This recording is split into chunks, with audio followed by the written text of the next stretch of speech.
우리나라 출산율이 다들 심각한 건 알고 계시죠? 2023년 2분기 기준으로 합계 출산율은 0.7명입니다.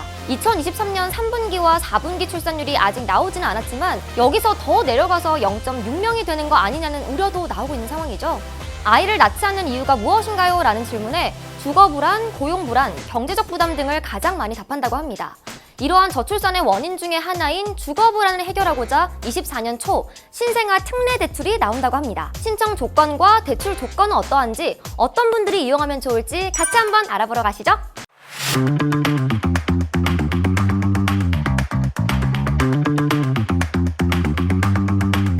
신생아 특례 구입자금은 한국주택금융공사에서 운영하는 상품으로 출산을 목표로 주택을 구매하려는 부부에게 저금리로 대출을 해주는 상품입니다. 신청 가능한 대상은 대출 신청일 기준으로 2년 내에 출산한 무주택 가구입니다. 23년 출생아부터 적용이 되고요. 혼인 여부와 상관없이 임신이나 출산을 증명 가능한 자는 모두 신청이 가능합니다.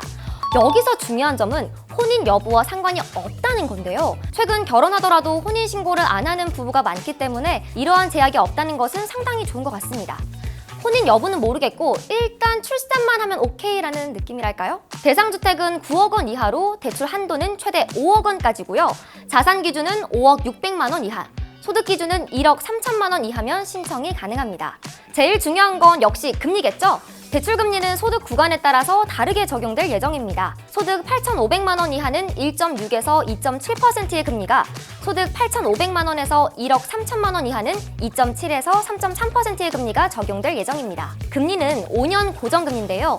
추가 출산 시 신생아 1명당 0.2% 금리가 인하되고 금리 고정 기간도 5년 더 늘어난다고 합니다.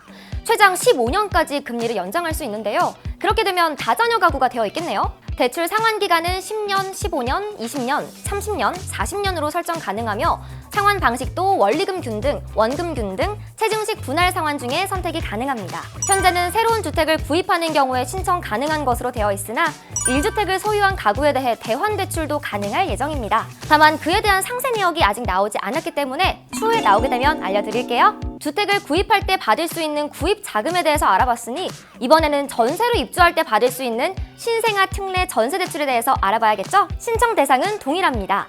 대출 신청일 기준으로 2년 내에 출산한 무주택 가구고요. 23년 출생아부터 적용이 됩니다. 혼인 여부와 상관없이 임신이나 출산을 증명 가능한 자는 모두 신청이 가능합니다. 소득 제한도 동일하게 1억 3천만 원 이하까지 신청이 가능하고요. 자산 기준은 조금 더 낮은 3억 6,100만 원까지 신청이 가능합니다. 보증금은 수도권 기준으로 5억 원 이하, 지방은 4억 원 이하로 대출 한도는 최대 3억까지입니다. 소득 조건에 따라서 금리가 다르게 적용되는 건 동일한데 구간이 조금 다릅니다. 소득 7,500만 원 이하는 1.1에서 2.3%의 금리가, 소득 7,500만 원에서 1억 3천만 원 이하는 2.3에서 3.0%의 금리가 적용될 예정입니다. 금리는 4년 동안 적용되고요. 자녀 출산 1명당 0.2% 금리 우대와 4년 연장이 적용됩니다. 전세대출은 상환 방식이 만기일시 상환 방식이라 이자만 납입하다가 전세 계약이 끝날 때 대출 잔액을 전액 상환하는 방식이며 중도 상환 수수료가 면제이기 때문에 중간중간 여유자금으로 대출을 상환해도 되며 그에 따라 납입해야 할 이자가 줄어듭니다. 다만 금리가 워낙에 낮다 보니 굳이 중간에 상환하기보다는 다른 곳에 자금을 사용하는 게 더 좋지 않을까 싶네요.